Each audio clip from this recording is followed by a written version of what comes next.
Tone, 32 years old, a civil engineer, slim, tall, tanned skin, eyes always slightly squinting as if calculating some kind of distance in his mind.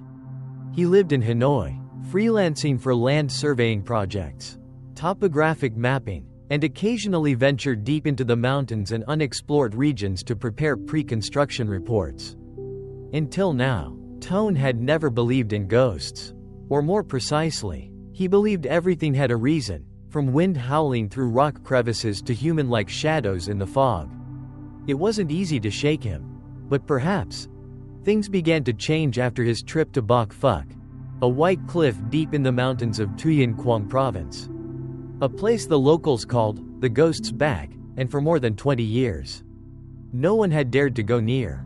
At noon on July 14th, Tone boarded a vehicle from Hanoi, carrying a light backpack, a handheld GPS, a mini drone, an old paper map, and a walkie-talkie. He was heading there at the request of a mining company intending to resurvey the abandoned Bach Phuc quarry, deserted after a collapse in 1999 that caused 6 people to go missing, including the Dow Origin operations chief. This trip is just for mapping the current site. No construction yet, Mr. Tone. It's just a bit far, the car can only go as far as the old village. Then you'll have to hike over a kilometer, the project supervisor warned over the phone. Tone gave a slight smile, speaking calmly. The more remote, the easier to work. Just give me the correct GPS coordinates. Around 4 p.m., Tone arrived. The sky wasn't sunny, but overcast, as if fog mingled in the wind. The pickup truck stopped at the edge of Kok Vai village, a small settlement at the base of the mountain pass. From there, the trail leading into the mountain showed barely any signs of recent travel. Overgrown with grass covering even the stone steps. Tone slung on his backpack, stepped off the vehicle, checked his watch, then asked the driver, "How long from here to the old quarry peak?" The driver looked up toward the mountain range, his voice slow. "If you're going alone, probably an hour and a half. But in this weather, don't stay up there past 6 p.m. Tone frowned. "Why's that? Is the path dangerous?" The driver didn't look at him, only murmured, "The Bach Phuc cliff. Not everyone who goes there comes back." Then he shut the door and said no more. Tone began to hike. The higher he climbed, the sparser the trees became, and the stronger the wind blew. The path to the cliff, once used to transport machinery, was now broken cement steps mixed with loose rocks. The GPS still showed a strong signal, but the clock was nearing 5:30 p.m. He paused by a large boulder, took out his water bottle. As his hand reached to open it, Tone suddenly heard someone breathing behind him. Clear, warm, close. He whipped around. No one there, just sparse forest, and the overgrown rocky path. But Tone was a rational man. He didn't panic. Just stood still for a few seconds, then turned away. "Probably just me breathing too hard," he muttered, smirking. But after walking another 10 meters, he stopped again. In the middle of the path was a fresh, wet, muddy footprint, clearly pressed into the dry dust. Not his. There couldn't have been any shoe prints ahead, because he was the only one on this trail from the village. Tone bent down to inspect it, then quietly pulled out his phone to take a picture. Just as the screen lit up, he caught sight of something to the left, beyond the tall grass, a shadow of someone standing. Only for a second, no clear face. Tone looked up. No one there. That shadow melted into the foliage. Night was falling fast. Tone decided to turn back, but when he turned around, intending to follow the old path, the trail behind had disappeared into a thick layer of fog, creeping upward. Quietly, like someone deliberately sealing off the way home, Tone stepped back. A chill ran down his spine. He turned on his walkie-talkie and tried calling the base. "Control center, do you copy? This is Tone, currently at Bach Phuc quarry survey point. Requesting signal confirmation." No reply, just static. And then, "Sir, don't stand there." A small voice, hoarse and trembling, came through the walkie-talkie. Tone clenched the device in his hand. Cold sweat started beading on his forehead. Though night had fallen and the mountain wind was biting, he took a deep breath, trying to stay calm. then pressed the call button again. Control, do you read me? Someone just spoke. I need position confirmation. Again, only faint static and silence. Tone looked around, then took out his phone and turned on the flashlight. A yellow beam cut into the tall grass ahead. Nothing, but the feeling that someone had just been standing nearby, lingered. He stepped back a few paces, then decided to press forward, toward the location on the map marked simply, Old Quarry Core. Elevation 623 meters. He thought to himself, I need to find a place to spend the night. Turning back now isn't an option. Probably just radio interference. Around 6:15 p.m., Tone arrived. In front of him stood a large white cliff, coated in green moss, with deep cracks at its base like gaping mouths. All around were scattered stones, with some patches of cement remaining, remnants of a construction site from over 20 years ago. Tone slowly circled the cliff's edge. A large boulder had formed a natural alcove, enough to shield him from rain and wind. He laid out a plastic sheet, set down his backpack, turned on his headlamp, and exhaled deeply. The high-altitude wind howled, whistling through the rock crevices like the faint moans of someone crying out from underground. Tone sat down, checked the GPS again. Weak signal. He opened his recorder and murmured his notes. July 14th, elevation 623 meters. Near the white Bach Phuc cliff.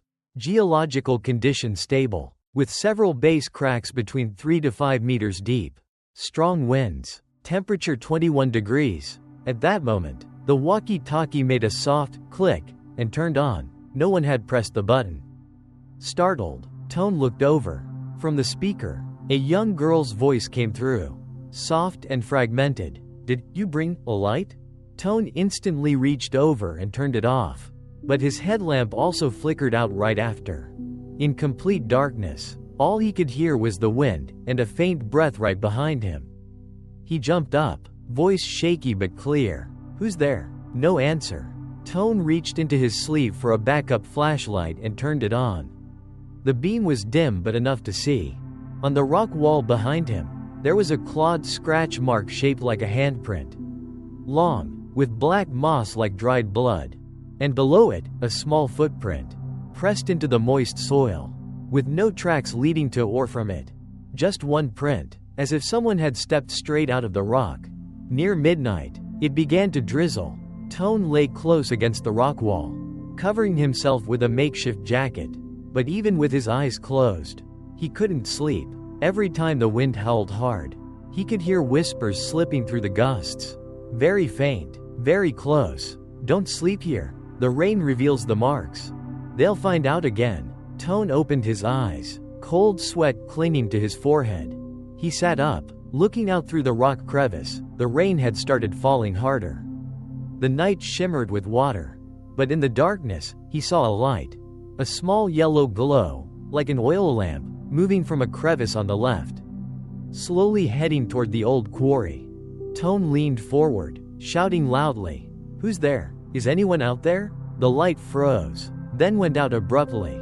No reply, only the sound of stones shifting from the crevice, as if someone had stepped into the cliff, without a body. Early the next morning, Tone woke when the sky was still gray. The rain had stopped. He packed his things, preparing to head down the mountain as soon as daylight fully broke. Before leaving, he looked back at the cliff. Last night, where the handprint had been, was now washed away, but when he bent down, in the moist earth, there was still a single footprint, a small one, walking toward him. Not away, Tone murmured. I was the first to come here, but not the only one who's ever been. Tone returned to Kok Vai village around 8 a.m. The sky still gray. Clouds draping the slopes. No one in the village had gone to the fields yet, and the air was thick, as if the fog from a strange night had yet to lift. He stopped at a small tea shop at the village entrance, the only one with a bamboo sign and a low tin roof. An elderly woman around 70, wearing a green headscarf, was tending a fire in the corner. Tone stepped in, gently asked, "Hello, ma'am, has anyone here ever worked at the Bach Phuc quarry before the year 2000? The old woman looked up. Her seasoned eyes stared directly at Tone for a long moment. Then softly asked, "You were up there last night, weren't you?" Tone nodded. She didn't seem surprised, just silently poured hot tea, placing it on the small wooden table in front of him. "The first time up there, did you hear the lamp?" Tone frowned. "The lamp?" The old woman sat down, warming her hands by the fire.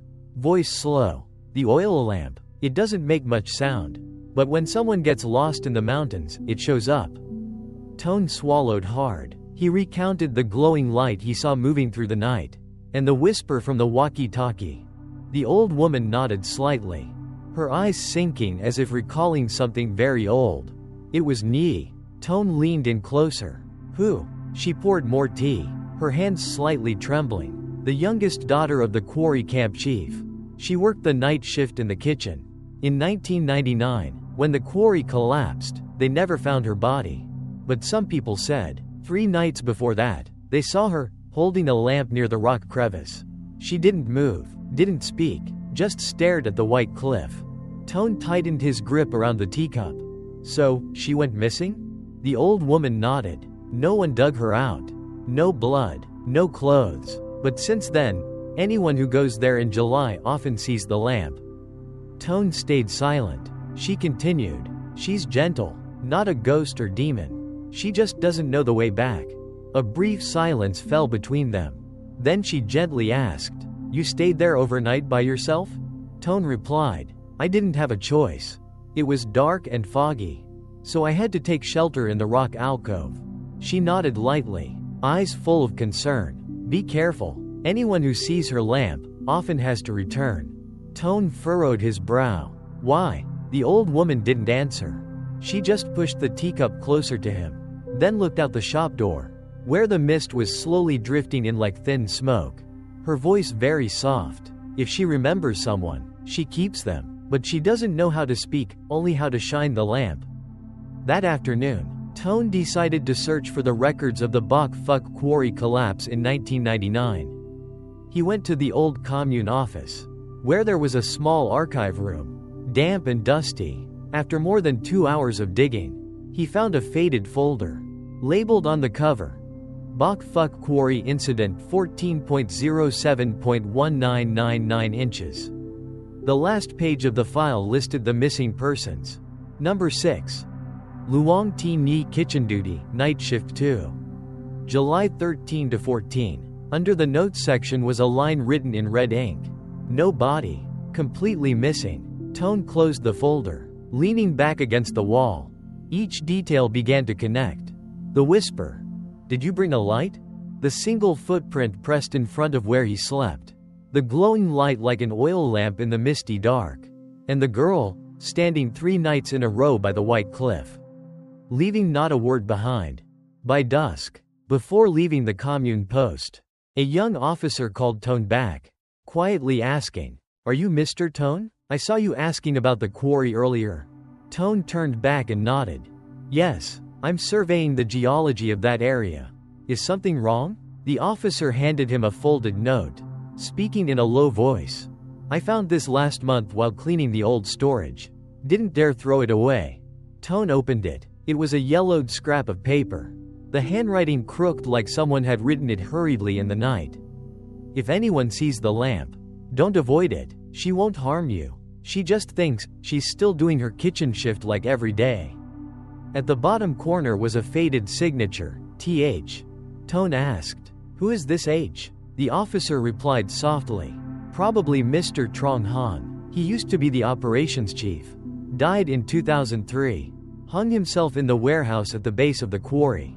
That night, Tone lay in his Kok Vai guest house, staring at the ceiling, unable to sleep. In his mind, the voice from the walkie-talkie echoed again. "Did you bring a light?" And he suddenly understood. That girl had never left that place. She was still waiting for her turn to prepare the midnight meal. Tone returned to the cliff the next afternoon. The sky was overcast, no rain, but the fog had thinned. He carried an old oil lamp he bought from the tea-selling old lady, a small brass lamp. Tarnished, the glass cloudy, the flame flickering but steady. The old woman only looked at him when he picked up the lamp. Didn't say anything, just gave a small nod. On the way up the mountain, Tone walked slower than usual. He had a strange feeling, like someone was walking behind him. Not too close, not too far. Every time he stopped, that feeling also stopped. Every time he turned around, there was only wind and tall grass. When he reached the old rock alcove at the cliff's base, dusk was falling. Tone didn't turn on his flashlight. He only lit the oil lamp and placed it right at the rock crevice, where the light had appeared the night before. The orange-yellow flame trembled, like a blinking eye in the mist. All around, the rocks stood tall, the wind blowing softly like raincoats brushing against each other. Tone sat down, back against a boulder, speaking softly. "I brought the lamp. If you're still here, I'm ready to listen." No reply. He opened his backpack, took out his notebook, wrote a few lines, then placed it beside the lamp. His hand trembled slightly, but the writing was still clear. "My name is Tone. I didn't come to destroy anything. If you need help, leave a sign. I'll come back." Suddenly, a long gust of wind howled. The flame in the lamp flickered, leaning left as if someone had just passed by very close. Tone held his breath. Out of the corner of his eye, he saw a faint shadow on the opposite rock wall. A human figure, long hair, standing still. As if looking at the lamp, he turned immediately. No one there. The shadow vanished, but the oil lamp still burned. The flame didn't go out. Night fell. Tone sat quietly by the lamp, holding the walkie-talkie, feeling half tense, half unsure. The sky held no stars, only a silvery ash color, like a sheet draped over the entire mountain. Around 10 o'clock, the walkie-talkie clicked on. This time, no whisper, only the sound of a spoon tapping a bowl, like someone scooping porridge in a kitchen. Tone pressed his ear closer to the speaker. Clink, clink, clink. Then a voice, very soft, like breath, breaking into the wind. "You should go? I'm on shift now." Tone's heart pounded. He picked up the lamp, walked slowly toward the rock crevice. Cold wind swirled around his feet. He placed the lamp down on the stone floor before the cliff, stood tall, and spoke each word clearly. "If your name is Nyi, I'm not leaving. I just want to know if there's something you haven't said." A long silence. Then, the cliff gave off a strange echo, like someone gently knocking from inside the rock. 3 knocks. Light, but steady. Tone suddenly remembered something. He opened the walkie-talkie, pressed the button, whispered, "I'll come back for one more night, if you want, but please leave something clearer. Don't leave me guessing." As soon as he finished the sentence, he heard the sound of paper rustling behind him. Tone turned around. His notebook, placed nearly 2 meters away, was now open. The wind not strong enough to do that. On the blank page was a new line of writing, in faded reddish-brown ink. "There are 3 people. I haven't seen them." Tone stepped closer. His heart pounded. He flipped quickly through the next pages, nothing else. Only that one line, as if it had just been written. He sank down, eyes fixed on the words, hand gripping the notebook cover. His voice hoarse. "The remaining 3 from the quarry team that year?" The wind fell silent. No one answered, but Tone knew he had just made a promise. A night shift vow, not to cook porridge, but to keep the light burning for someone who hadn't made it back. The next morning, Tone returned to the village. In his hand was the notebook, the faint writing still intact. He didn't tell anyone. He just quietly stepped into the commune office to request the list of the 6 people who went missing in 1999. Nyi's name was last. The 3 names right before hers were Tran Van Hao, mining technician; Nguyen Minh Bin, in charge of explosives; Lo Van Ka, operations chief. Tone folded the list, tapping his fingers on the table. A voice echoed in his mind, from the night before, softly saying, "There are 3 people. I haven't seen them." Tone sat in the old archive room of the commune, dim light filtering through the dusty glass window. In front of him was the list of 6 people who went missing in the Bach Phuc quarry disaster of 1999. He circled 3 names with his pen. Tran Van Hao, mining technician; Nguyen Minh Bin, in charge of explosives; Lo Van Ka, operations chief. These three went missing during the same shift as Nhi. But strangely, only she was never found. The other three men were officially declared dead. Funerals held, though their bodies were incomplete. Tone lightly tapped the table, his eyes seeming to drift deep into the past. If she said there are three she hasn't seen, does that mean those bodies weren't the end? That afternoon, Tone sought out an elder in the village, Mr. Tong, who used to be the quarry's security guard. He now lived in a small wooden house beside the stream, walked with a limp on his left leg, and spoke in a thick mountain dialect. Tone spoke up as soon as he sat down. I'm looking into the Bach Phuc quarry collapse from back then. Do you still remember these three men? He handed over a paper with the names. Mr. Tong took it, his brows furrowed as he read the last name. Lo Van Ka, Tone asked softly. You knew him? Mr. Tong placed the paper down, let out a long sigh. Not just knew. I was the last person to see Mr. Ka alive, before he locked himself inside the quarry tunnel. Tone sat upright, listening intently. Mr. Tong spoke, holding a cup of hot tea, his voice low and thick like the evening mist. The night of July 13th that year, there was a minor incident, delayed explosion. Mr. Ka went into the tunnel himself to check. No one dared follow, except Ben, in charge of the charges, and Hao, the stone technician, went with him. Those three were on shift with Nhi?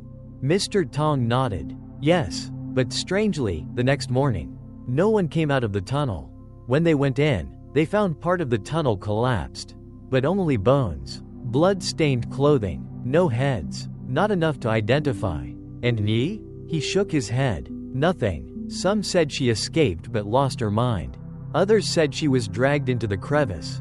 But I know. He looked straight at Tone, his eyes deep. That night, before the blast, I saw her, holding a lamp, standing at the tunnel entrance. Didn't speak, didn't move, like a statue. The light in her hand didn't flicker. No flame, just glowed.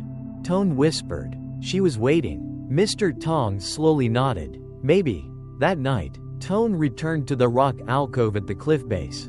He brought the paper with the three names. And for the first time, he lit two oil lamps. One placed in front of the cliff, one behind him. He sat down, opened his old notebook, turned to the page with the line. There are three people. I haven't seen them. Then he wrote below. Tonight, I call their names for you. If someone hasn't made it back, leave a sign. Wind whistled through the rock crevice. Not strong, but not still. Tone picked up the walkie-talkie, pressed the button, and read each name clearly. Tran Van Hao, Nguyen Minh Ben, Lo Van Ka. No reply. He lowered his hand. Suddenly, the oil lamp in front flickered out. The one behind still burned. Tone stepped forward to check. Under the lamp, the ground was dry. No wind, no moisture. But the wick still glowed faintly, as if someone had just covered it with a hand, just to extinguish the flame. He sat down and softly asked, "Which one of the three is it?" No one answered. He turned around, about to sit back down, when he saw the notebook had been flipped to a new page. A new line of text appeared, still in reddish-brown ink, as if someone had written it with a fingernail. The one in the middle. Brother Ben. Tone trembled slightly. He flipped the list to confirm. Nguyen Minh Ben, in charge of explosives, was indeed the one listed in the middle of that night shift. Heart pounding, he called out loudly, "Where is Ben? Can you see him?" The wind didn't answer, but on the rock wall, a patch of moss suddenly fell off, revealing three faint letters. NMB. Tone looked up, his eyes widened. Then he slowly exhaled, whispering, "I'll find him, I promise." The next morning, he returned to the commune and reviewed the funeral records. Nguyen Minh Ben, that year, was buried hastily. Only a few scraps of clothing and a bloody belt remained. No relatives claimed the body. His parents had passed away early. He lived alone. A man who died, with no one to call his name one last time. Maybe that's why he couldn't come home. Tone sat alone in a small room, notebook in hand, eyes looking toward the distant mountains. Tonight, he would call the name again. And this time, he would bring a pot. Because in the night shift kitchen back then, someone was still waiting to cook the final meal. That afternoon, Tone returned to the mountain for the fourth time. In his backpack was an old aluminum pot, a small alcohol stove, a bit of rice, a can of porridge, and a pair of bamboo chopsticks. He brought no recorder, no map, only the things a night cook would need.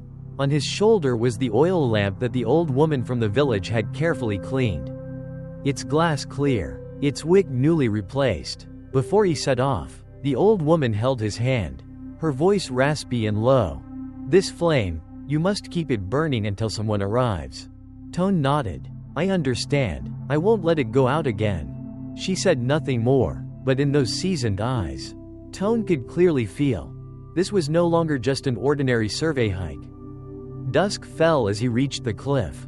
He didn't rush to light the lamp, but instead set up the stove beneath the old alcove, placed the pot, lit the alcohol, and quietly sat down like someone preparing to cook a late meal for the night shift. The click of the gas lighter rang out. Blue flames crackled. Tone quietly whispered, "Brother Ben, if you can still hear, I'm cooking tonight's porridge in her place." A light breeze swirled at his back, as if someone had just stood behind him for a moment and disappeared. The fire burned steadily. The water began to simmer. The scent of thin porridge rose, drifting into the mountain mist. Tone took the chopsticks and gently stirred, murmuring as he did, "You eat first, so you'll have strength to set the charges tomorrow. Nee told me, you haven't seen her yet." No one replied, only a faint rustling, like bare feet walking on damp rock behind him. Tone didn't turn around. He simply scooped a ladle of porridge, poured it into a ceramic bowl, and placed it in front of the oil lamp. "Eat, brother, I'll keep the light for you." Suddenly, the lamp tilted slightly to the left. Then its flame flared up a bit.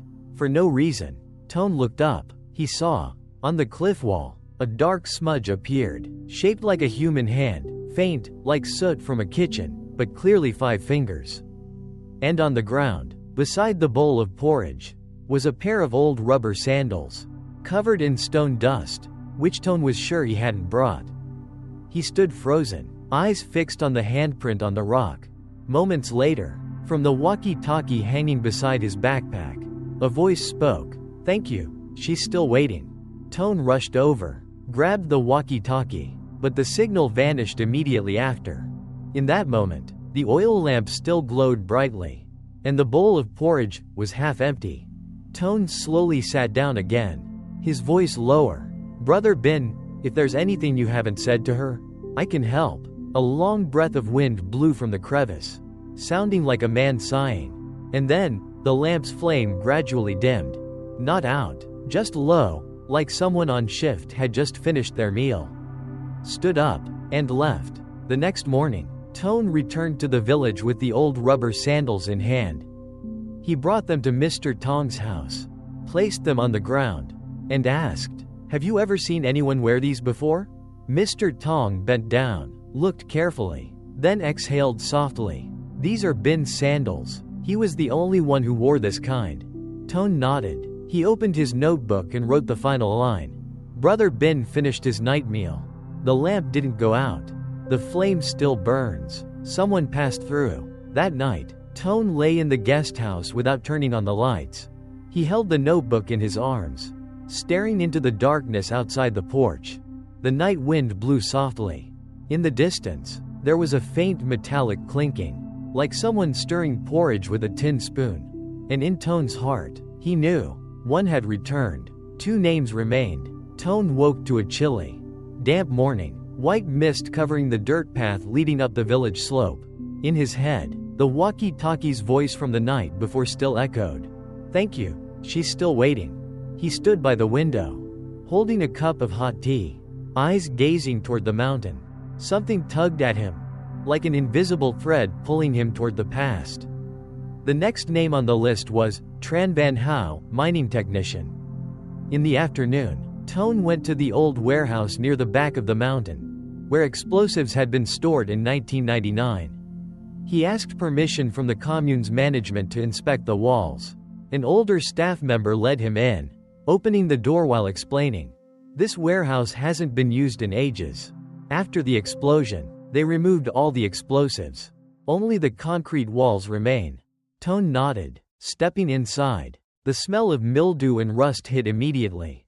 Inside was a cold, empty space, stained walls, floors lined with broken rock. In the far left corner was a deep crack, stretching like a wound in the earth. Tone approached the crack, using his light to examine it carefully. Nothing unusual, but, just as he stood up, the floor beneath him suddenly trembled slightly. Very briefly, for only a second, then went still. As if nothing had happened. Tone turned and asked, "Did you feel the floor shake just now?" The staff member shook his head. "No, I've been standing still the whole time." Tone frowned. He pulled out his walkie-talkie. Switched it on. The signal was weak but still worked. He raised it to his mouth and said softly, "Brother How, I'm here now. If you're still around, please let me know." A few seconds later, the walkie-talkie clicked once. Then silence. Tone walked to the center of the warehouse, to the spot where the cement wall still bore a raised mark. Placing his hand on the cold concrete, he closed his eyes and spoke slowly. "You operated the machinery. If you have anything left to say to me, I'll pass it on." As soon as he finished speaking, the ceiling made a small thud sound, like a stone had fallen. Tone's eyes shot open, but everything remained still. Suddenly, a loud explosion echoed through the walkie-talkie.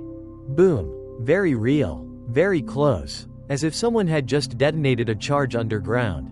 Tone was stunned, collapsing to the ground, heart pounding wildly. But around him, ceiling, walls, floor, nothing shook. Only through the speaker. Only he could hear it. He gripped the walkie-talkie tightly, stammering, "And how, is that you?" A gruff, slightly hoarse male voice came through the speaker. "She didn't have time to run. I pushed her out, but got stuck myself."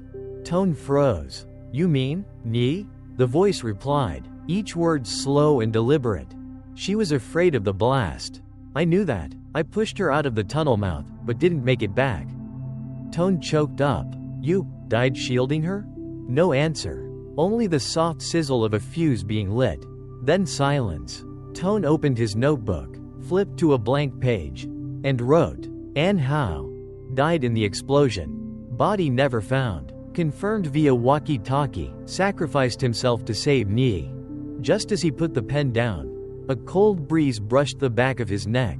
He turned. No one was there. But on the cracked wall, a small slip of paper had appeared, resting neatly on the rock crevice. Tone bent down to pick it up. It was a torn piece of notebook paper. On it, in crooked handwriting, read the line, "I have the lamp now. Don't be afraid anymore." He clenched the paper in his hand. His eyes reddened slightly. That evening, Tone didn't return to the guest house, but went straight to the rock alcove at the cliff's base. He placed the oil lamp back beside the dried bowl of porridge, opened his notebook, and added another line. Anne Howe left a message. He saved her from the blast. She doesn't have to be afraid anymore. The lamp suddenly flared bright for a moment, then quietly dimmed again. On the rock wall, there were no more handprints. But there was one thing Tone knew for sure. The second person had found their way home. Now, only one name remained. Lo Van Ka, Operations Chief. Tone sat alone in the Kok Vai guest house, eyes fixed on the 3 ink-dried lines in his notebook. Ann Bin finished the night meal. Anne Howe saved her from the explosion. Ni has the lamp now. Don't be afraid anymore. He closed the notebook, leaned back, and took a deep breath. One person left, and Tone knew this one would not be easy to bring home like the others. The next morning, he returned to Mr. Tong's house. This time, Tone didn't ask much. He simply opened the notebook and pointed to the last name. Lo Van Ka, Operations Chief. Mr. Tong stared at that name for a long time before quietly saying, "That last man didn't die in the quarry." Tone frowned. "Didn't die? What do you mean?" Mr. Tong lit another cigarette, took a long drag, then looked directly at Tone. After the collapse, he survived, but almost a year later, he hanged himself in the wood shed. Before that, he saw no one, left the house for nothing, didn't speak to a soul in the village. Tone was stunned. Then, why is his name on the missing list? Mr. Tong shook his head. He asked for it, Before he died, he sent a letter to the commune, saying he had died on the night of the 13th. His body remained, but his soul wasn't forgiven. Tone clenched the cup in his hands. His voice turned hoarse. He was hiding something, wasn't he? Mr. Tong nodded, very slightly. They say, he was the last one to see the tunnel trembling. Knew it was collapsing, but instead of raising the alarm, he ran out first, without warning anyone. Tone whispered, left the other three, and Nyi? Yeah, and lived. But every night after that, villagers heard oil lamps clinking around the warehouse. Heard spoons stirring porridge. Explosions, from a tunnel that no longer existed.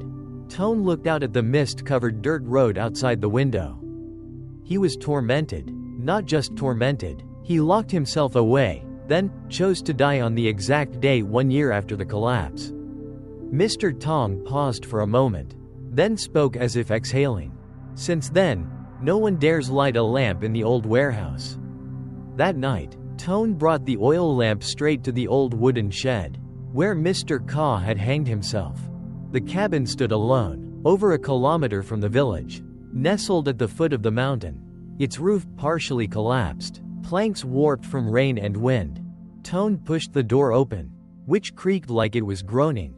Inside was pitch dark. He placed the lamp on the floor, pulled out his notebook, and sat down in the middle of the house. His voice was slow, as if speaking to someone still lingering there.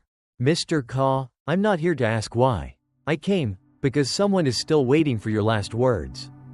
No one replied. Tone turned on the walkie-talkie. Waited. 3 minutes. 5 minutes. No signal.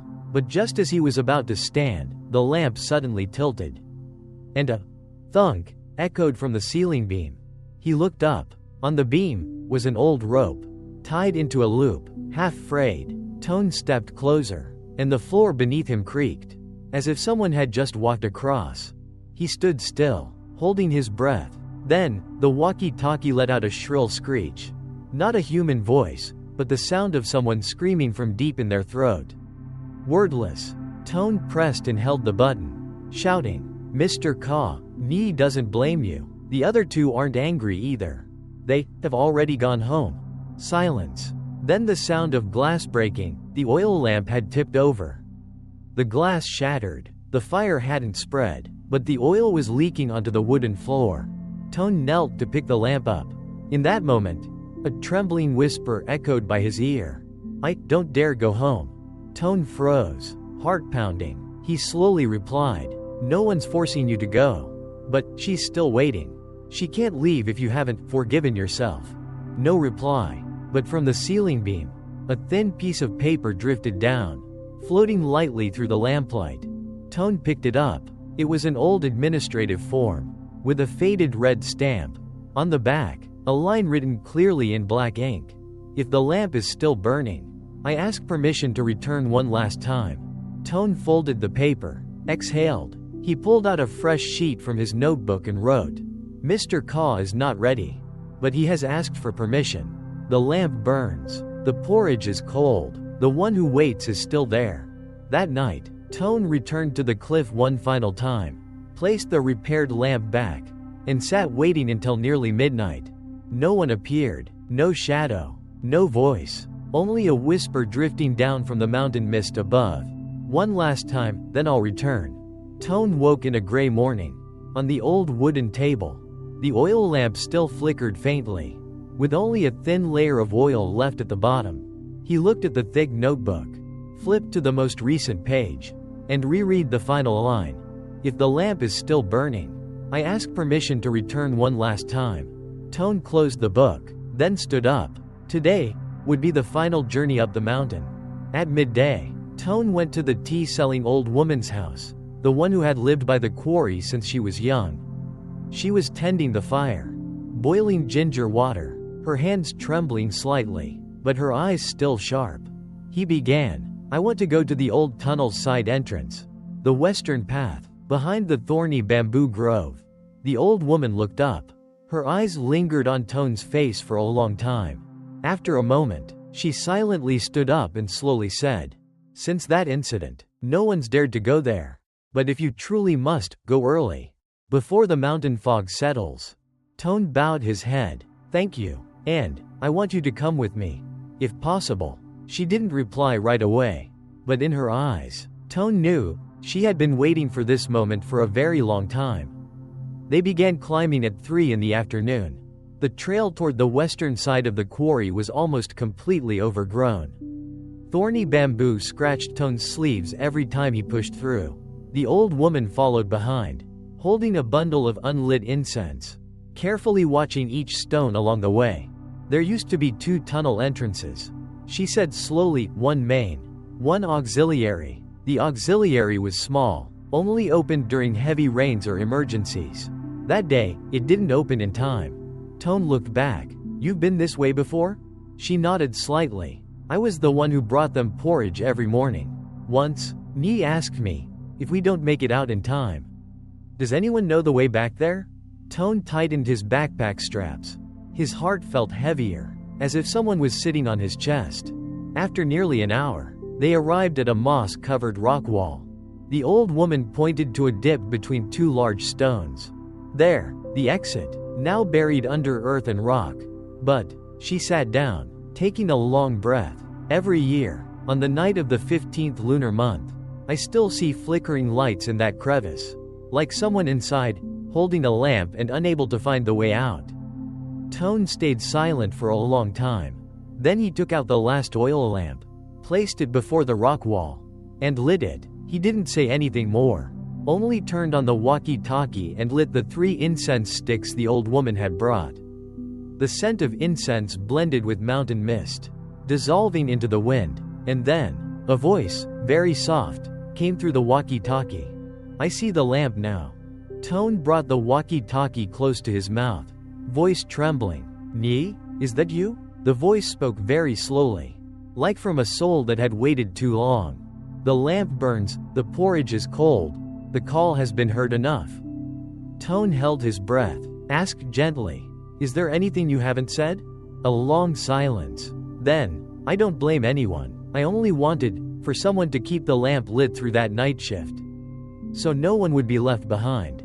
Tone gripped the walkie-talkie tightly, lips trembling. I've lit it for 4 nights straight. You heard it, didn't you? The voice faded, like breath dissolving into stone. I heard, it's enough. I'm going home. And at that moment, the oil lamp went out. No wind, no touch. Tone's eyes widened. On the rock face, where the light had just shone, a line of writing was revealed beneath a thin layer of moss. I've gone ahead. Don't light any more. The old woman quietly stood up. Eyes red. She said nothing. Tone bowed, lit the final incense stick, and wrote the last line in his notebook. The night shift is over. The last person has left the quarry. 1 week later, Tone left Kok Vai village on a gloomy early morning. It hadn't rained yet, but clouds covered the mountain peaks, and a soft wind carried the scent of damp soil and the rustling of bamboo leaves along the road. He wasn't in a hurry, and he didn't say goodbye. The old backpack was still on his back, but this time, it was lighter because there was no more notebook, no more oil lamp, no more maps with red circles marking rock crevices or tunnel mouths. Tone had left everything, right where it all began. That afternoon, a light rain fell. A village boy, about 11 years old, was running around the hill collecting firewood. He slipped, tumbling down a small slope. When he sat up, he spotted something peeking out from a rock crevice. A notebook, carefully wrapped in plastic, resting beside a smooth stone. The boy curiously opened it. The first page had a neatly written line. Night shift log. Do not light the lamp until you've read it all. He turned to the next page. Under bold, steady handwriting, were the first names. Levan Bin hasn't finished his night meal. Then, Tran Ban Hao hasn't met her yet. Then, Nee still doesn't have the lamp. And finally, Lo Van Ka hasn't apologized to anyone. The boy read to the last lines, where the writing began to shake slightly, as if the writer's hand was no longer steady. The night shift is complete. Every lamp has been lit. Every bowl of porridge has gone cold. The walkie-talkie is silent. No one is waiting anymore. Below, there was no signature, only a small line, slanted. If you find this logbook, Please don't light the lamp again." The boy looked around, saw no one. The rain had stopped, the sky was clearing, and a faint breeze passed by, carrying the distant scent of simmered ginger. He stood up, notebook in hand, and ran toward the village. With every step he took past the cliff, the wind circled once more, gently stirring the bamboo branches. On the gray stone ground, there were no handprints, no old sandals, no cold bowls of porridge.